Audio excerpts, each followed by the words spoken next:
আচ্ছা ভাই, তুই বড় হয়ে কি হবি?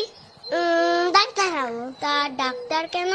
ডাক্তার হয়ে সকল মানুষের জীবন বাঁচাবো। তা তুই কি হবি দিদি বড় হয়ে? আমি পুলিশ হব, সবাইকে রক্ষা করব আর খারাপ খারাপ লোকেদের জেলে ঢুকিয়ে দেব। ওরা কি বলছিল দিদি? এনে তাড়াতাড়ি দুধটা খেয়ে নে, আমাকে একটু পর বেরোতে হবে। কোথায় মা? ওরা কারা মা?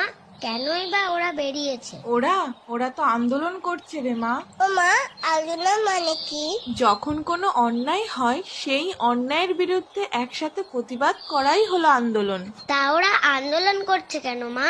ওই যে একটা ডাক্তার দিদি ভাই ছিল, তাকে কিছু দুষ্টু লোক মিলে ব্যাড টাচ করেছিল। ব্যাড টাচ কি মা? ব্যাড টাচ হলো দুষ্টু লোকেদের ছোঁয়া রে মা। কারো ছোঁয়ায় যদি তোমার অস্বস্তি হয়, যদি খারাপ লাগে, সেটাই হলো ব্যাড টাচ। তাহলে আগের দিন মা আমার বন্ধু হাত খামচে নিয়েছিল, খুব ব্যথাও হয়েছিল, সেটা কি ব্যাড টাচ ছিল মা? আমারও মা, জানো একটা বন্ধু আমার পিঠে কিল মেরেছিল, খুব ব্যথা হয়েছিল মা, সেটা কি ব্যাড টাচ ছিল? না বাবা, যদিও তোমাদের বন্ধুদের ওটা করা উচিত হয়নি, তবে সেটা ব্যাড টাচ ছিল না।